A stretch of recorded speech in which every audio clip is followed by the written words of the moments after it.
네, 날씨가 많이 덥습니다. 건강에 유의하시기를 바랍니다. 오늘 저는 시편 25편 오늘 8절에서 15절을 본문으로 하나님의 인도하심을 받으려면 이런 제목으로 말씀을 전하고자 합니다. 하나님의 인도하심을 받으려면 성도 여러분, 하나님께서 여러분들을 위한 계획을 갖고 계신다고 믿으세요? 그리고 여전히 하나님께서 여러분들을 인도하실 거라고 믿으십니까? 정말 믿는다면 우리는 하나님의 인도하심을 받아야 될 줄로 믿습니다. 하나님 분명히 나를 향한 계획이 있고 날 여전히 인도하신다는 것을 믿는다면 내가 내 마음대로 살지 말고 하나님의 인도하심을 받으며 살아야 할 줄로 믿습니다. 다윗은 하나님의 인도하심을 사모하며 기도를 합니다. 4절과 5절 말씀을 좀 보실까요? 4절과 5절 말씀을 보시면 여호와여 주의 도를 내게 보이시고 주의 길을 내게 가르치소서. 주의 진리로 나를 지도하시고 교훈하소서. 주는 내 구원의 하나님이시니 내가 종일 주를 기다리나이다. 아멘. 계속해서 주님에게 보여달라고, 가르쳐달라고, 또 주의 진리로 나를 지도하시고 교훈해달라고, 이렇게 내가 종일 주를 기다린다고 했습니다. 시편 25편을 읽다 보면 마치 훌륭한 스승에게 가르침을 받기 위해서 하루 종일 기다리는 제자의 모습을 볼 수가 있습니다. 정말 훌륭한 스승에게 정말 가르침을 꼭 받아야 된다는 신념을 가지고 하루 종일 기다리는 그 제자의 모습을 볼 수 있습니다. 그런 것처럼 하나님을 사모하고 있습니다. 그러면서 다윗은 하나님의 이러한 지도와 또 인도하심을 받는 몇 가지 방법을 우리에게 주고 있습니다. 인생의 전반전을 우리가 살고 후반전을 시작하면서, 그리고 또 한 해의 전반전을 마치고 후반전을 시작하면서 다시 한번 남은 반년, 남은 인생 정말 하나님의 인도하심을 내가 정말 받기를 원하는 분들이라고 한다면 오늘 이 말씀을 정말 사모하는 마음으로 받기를 소망합니다. 하나님의 인도하심을 받으려면 첫째로 온유해야 한다라고 말씀을 하고 있어요, 다윗은. 5절 말씀을 보겠습니다. 시편 25편 9절입니다. 9절 말씀을 좀 보시죠. 시편 25편 9절. 온유한 자를 정의로 뭐하시며 지도하시며 온유한 자에게 그의 도를 뭐하시리로다. 여기에 지도하신다, 가르치신다라고 하는 단어는 좀 전에 읽은 4절과 5절에 나온 단어예요. 5절에 나오는 지도하시고라는 단어를 가져오고 4절에 나오는 가르치소서라고 하는 단어를 그대로 가져왔어요. 그러니까 4절과 5절과 오늘 9절은 연결되어 있다는 것이죠. 누구에게 하나님께서는 지도하시고 누구를 가르치시는가? 온유한 자에게 지도하시고 온유한 자에게 도를 가르치시고 정의를 지도하신다라고 얘기를 하고 있습니다. 여러분, 온유함이란 무엇일까요? 온유함이란, 여기서 온유함이란 이렇게 설명을 드릴 수가 있습니다. 하나님께 무엇인가를 지시하지 않는 것. 하나님께 무엇인가를 지시하지 않는 것. 여러분, 우리는 하나님의 조언자가 아닙니다. 우리가 하나님께 하나님 이렇게 해야 합니다, 저렇게 해야 합니다, 조언하는 사람이 아니에요. 우리는 하나님의 지도를 받고 하나님의 조언을 받는 사람입니다. 온유함이란 하나님을 조언하는 것이 아니라 하나님께 조언을 받는 자세를 가리키는 것이죠. 여기서 온유라는 단어가 크게 느낌이 오지 않을 수가 있습니다. 그래서 제가 다른 번역본을 좀 찾아보았습니다. 자, 공동 번역을 보면 여기에 온유한 자를 정의로 지도하시고 온유한 자에게 그 도를 가르치소서라고 하는 이러한 이 온유라는 단어를 어떤 단어로 쓰냐면 겸손이라는 단어로 써요. 그래서 겸손한 자, 옳은 길로 인도하시고 그들에게 당신의 길을 가르치십니다 라고 공동 번역은 번역을 해요. 표준 새 번역을 보면 이러한 온유한 자 대신에 겸손한 자, 그리고 그 다음에 나오는 온유한 자에게는 겸비한 자라는 번역을 합니다. 제가 한번 읽어볼게요. 표준 세번역입니다. 겸손한 자를 정의로 지도하시며 겸비한 자에게는 그의 도를 가르치시리로다. 이렇게 나와 있어요. 지도한다라고 하는 것은 가이드라는 단어로 되어 있고, 가르친다는 단어는 teach 이렇게 되어 있어요.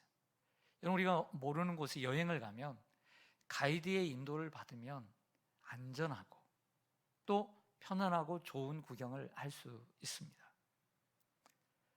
온유라는 단어를 쓸 때보다는 겸손이라는 단어를 대입을 해보니까 훨씬 더 오늘 이 말씀이 다가오는 것 같습니다.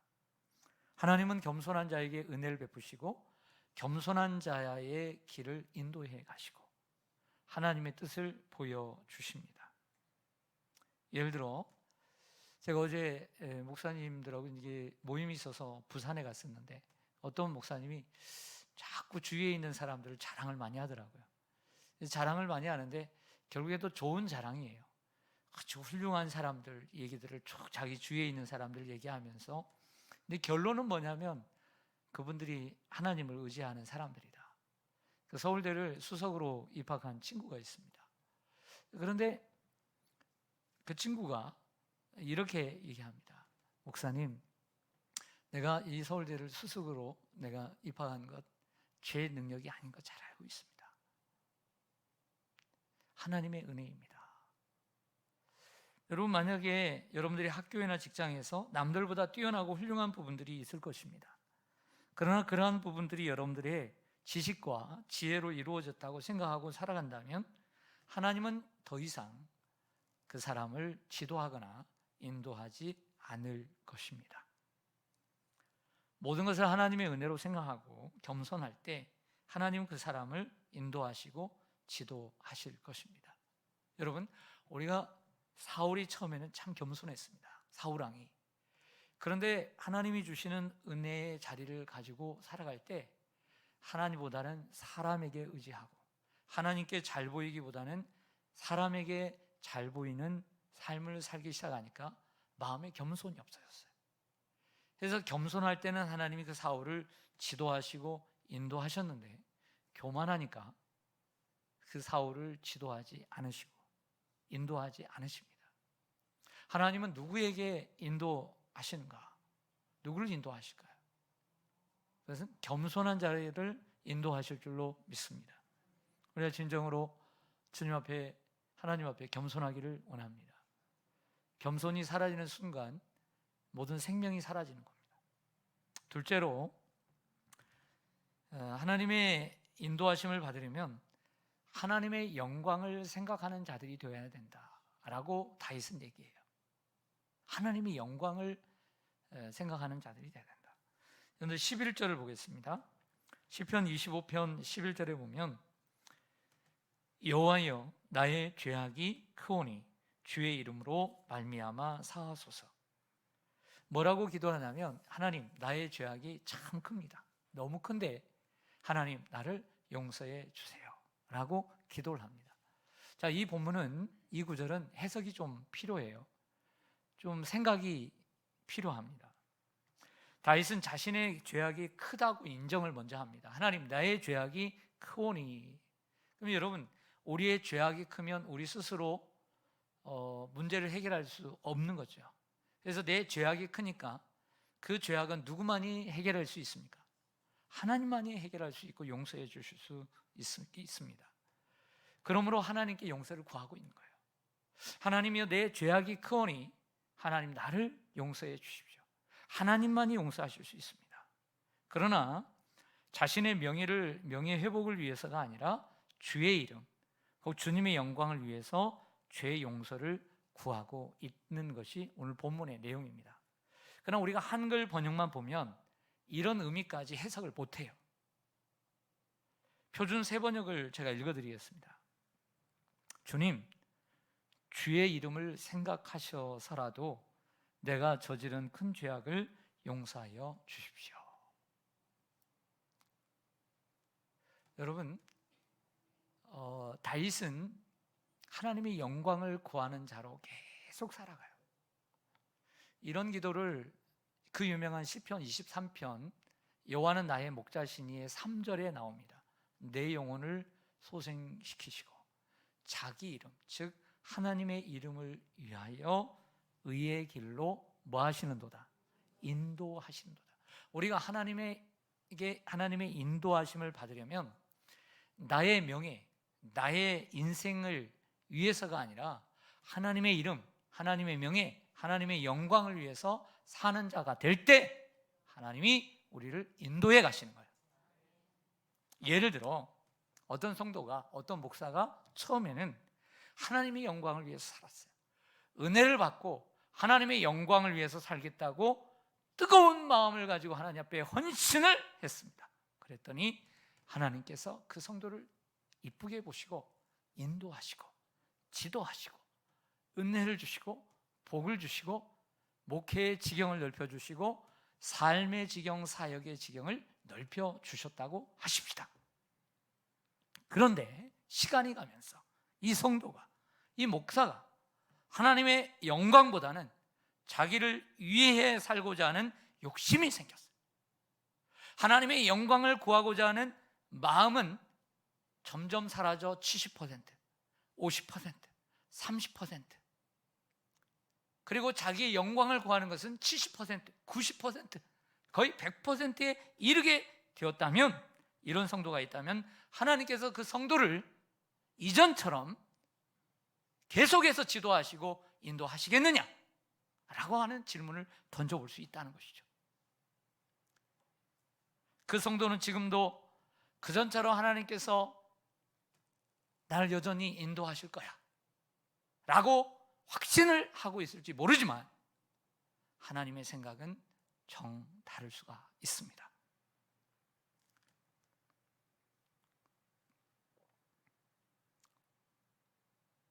우리는 우리의 마음의 진실을 모른 채 나는 여전히 하나님의 인도하심을 받고 있고 나는 하나님의 지도하심을 받고 있다라고 착각할 수 있고 그것을 확신이라고 하는 포장지로 포장해서 나 자신을 위로할 수 있습니다. 그러나 하나님은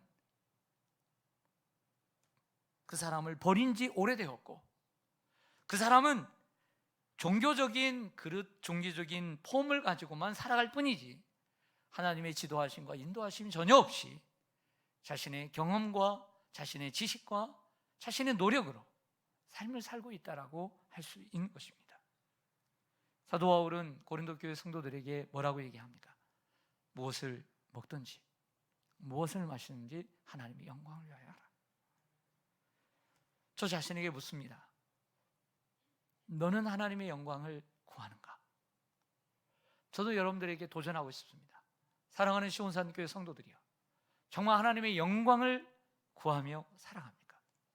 다시 더 하나님의 영광만을 구하고 살아갑니까?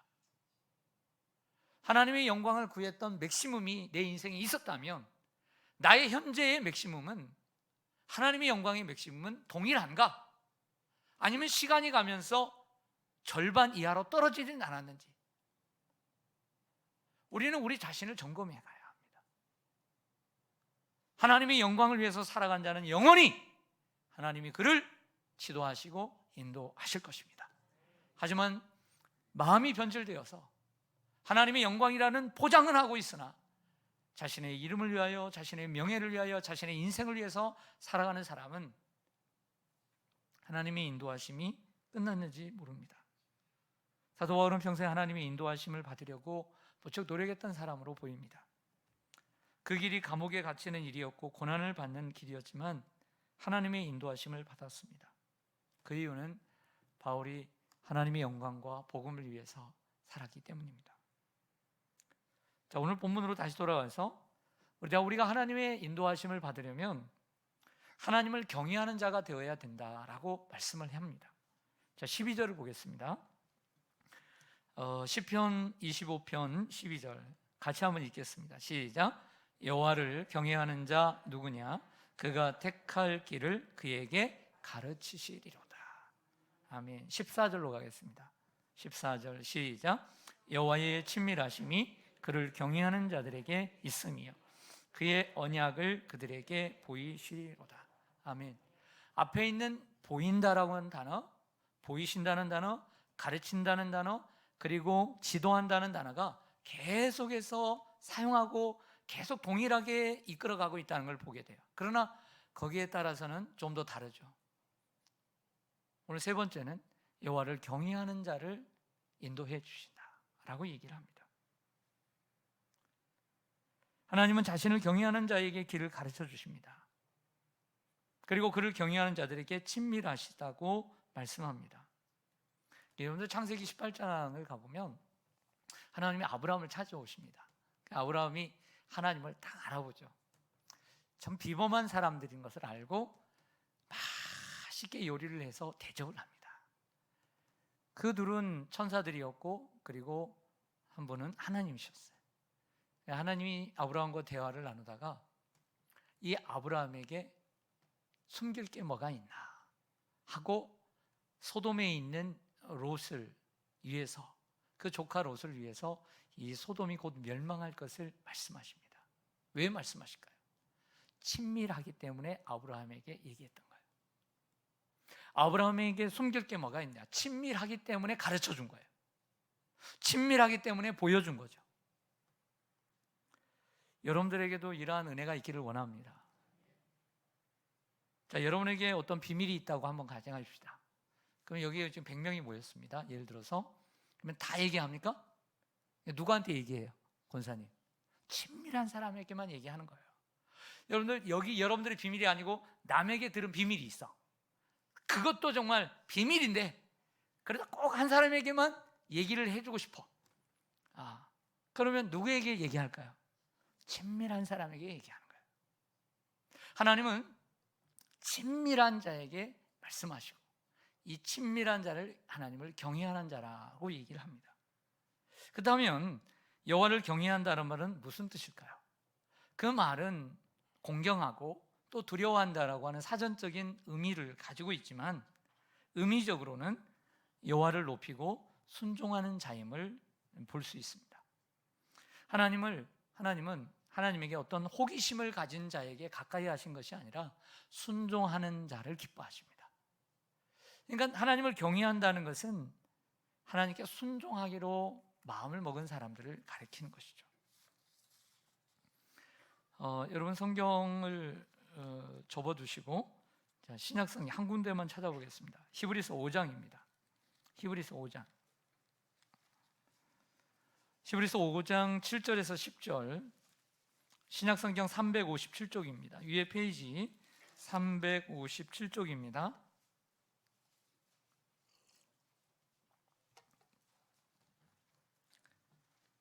히브리서 5장 7절에서 10절 말씀 제가 읽겠습니다. 잘 음미해 보세요. 예수님에 관한 이야기를 히브리서 기자가 합니다.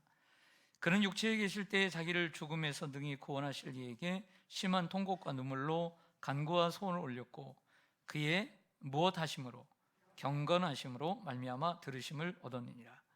하나님께 응답을 받았다는 얘기죠. 그 기도가 그가 아들이시면서도 받으신 고난으로 뭘 배웠어요? 순종함을 배워서 온전하게 되셨은즉 자기에게 뭐하는 모든 자에게 순종하는 모든 자에게 영원한 구원의 근원이 되시고 하나님께 멜기세덱의 반차를 따른 대제사장이라 칭하심을 받으셨느니라. 아멘. 이렇게 되어 있습니다. 그런데 제가 이 말씀을 읽었는데 히브리서 이 5장 7절의 말씀을 제가 표준 세번역으로 읽을게요. 한 절만. 여러분들은 개역개정판 5장 7절을 눈으로 한번 따라오시기 바랍니다. 5장 7절 한 절만 표준 세번역으로 읽을게요. 예수께서는 인간으로 세상에 계실 때에 자기를 죽음에서 구원하실 수 있는 분께 큰 부르짖음과 많은 눈물로서 기도와 탄원을 올렸습니다. 하나님께서 예수의 경외심을 보시고서 그 간구를 들어주셨습니다. 그의 경외하는 마음 때문에 하나님께서 그의 간구를 들어주심을 얻었습니다. 저를 보시죠. 분명히 개역개정에서는 겟세마네 동산에서의 예수님의 기도를 떠올리면서 하나님 앞에 기도한 내용을 얘기하고 그가 경건하심을 인하여 하나님께 응답을 받았다라고 쓰고 있는데, 이 번역이 조금 완전하지 않는 부분들이 있습니다. 그래서 표준 세번역을 보면 개역개정에서는 경건이라는 단어를 한 번만 사용하고 있는데, 이 표준 세번역에서는 이 경건이라는 단어 대신에 뭘 사용해요? 경외. 그리고 두 번이나 사용합니다. 예수의 경외심을 보시고서 그 간구를 들어주셨습니다. 그의 경외하는 마음 때문에 하나님께서 그의 간구를 들어주심을 얻었습니다. 이렇게 번역을 하고 있다는 거죠. 즉 괜한 번역이 아닙니다. 즉 경외라는 것은 뭐냐면 하나님의 이름을 높이고 하나님의 말씀에 순종하는 마음의 자세를 가리키는 것입니다. 하나님을 경외하는 예수님을 하나님이 십자가와 부활로 인도하셨듯이 우리도 하나님을 경외할 때 하나님의 인도하심을 받을 수 있음을 배우게 됩니다. 여러분들이 하나님을 경외하는 분들이 되기를 소망합니다. 다시 본문으로 돌아오겠습니다.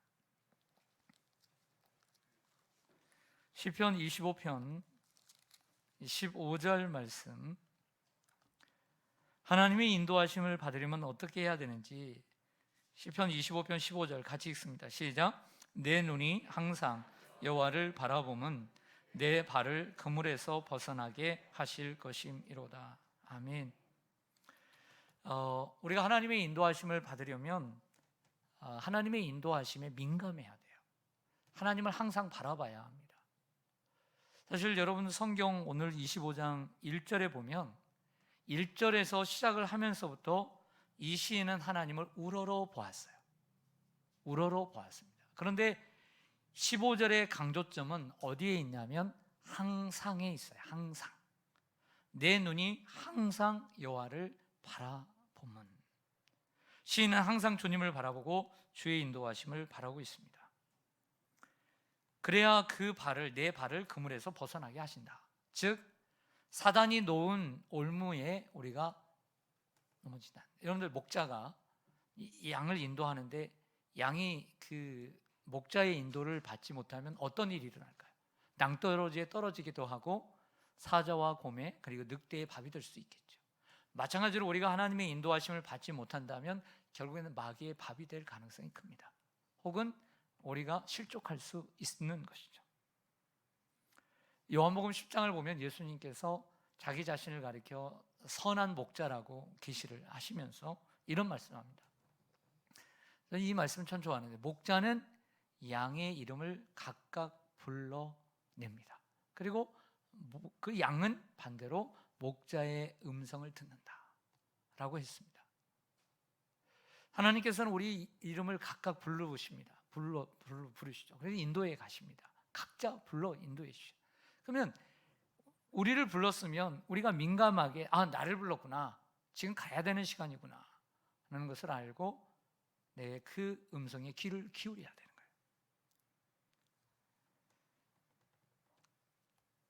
내 눈이 항상 여호와를 바라보면, 여호와를 늘 앙망하고 늘 주님께 관심을 갖고 인도하심에 민감할 때 우리는 주님의 인도하심을 받을 수 있습니다.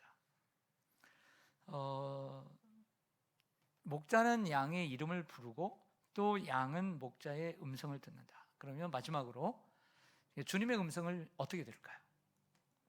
여러분은 주님의 음성을 어떻게 듣고 살아가세요?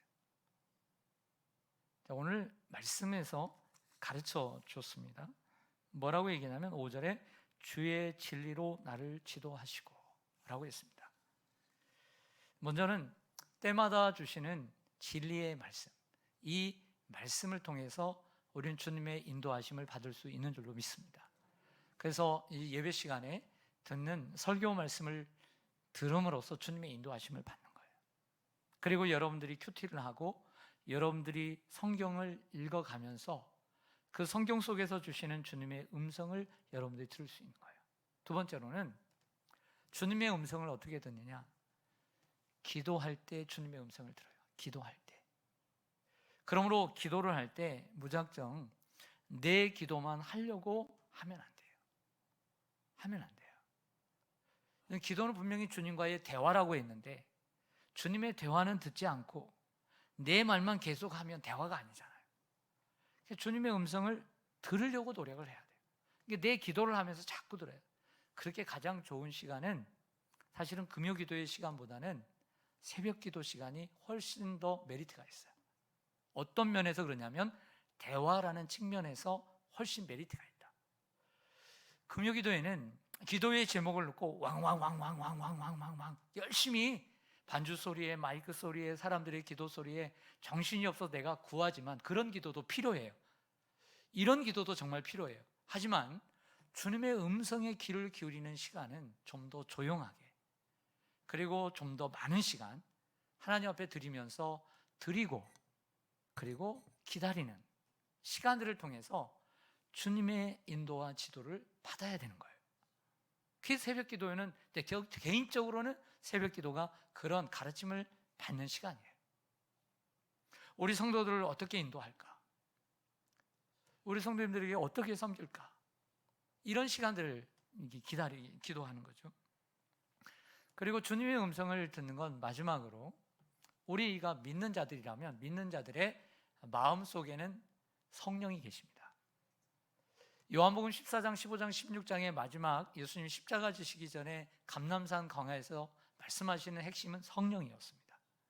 그 성령의 역할은 오늘 예배전 첫 찬양에서 우리가 가르사를 불렀던 것처럼 진리의 성령이 오셔서 그 성령이 우리를 진리 가운데로 인도하시는 거예요. 그러니까 성령의 역할을 예수님께서 정확하게 얘기했는데 우리를 진리 가운데로 인도하시는 거예요. 그리고 가르치시는 거예요. 가르치고 인도하는, 가이드하고 티칭하는 이러한 역할을 바로 성령 하나님이 하시는 거예요. 성령의 인도하심을 받으려고 노력을 많이 해야 돼요. 그래서 성령의 음성을 들으려고 노력을 해야 합니다. 그러니까 하나님의 성령의 인도하심을 받을 때 우리는 진리 가운데로 인도하실 수 있을 뿐만 아니라 가장 중요한 것, 성령의 또 하나의 역할은 예수님께 우리를 인도해 갑니다. 더 중요한 것, 성령은 예수님을 통해 더 하나님께 우리를 인도해 가는 역할을 하는 거예요. 할렐루야. 그러므로 성령이 정말 중요해요.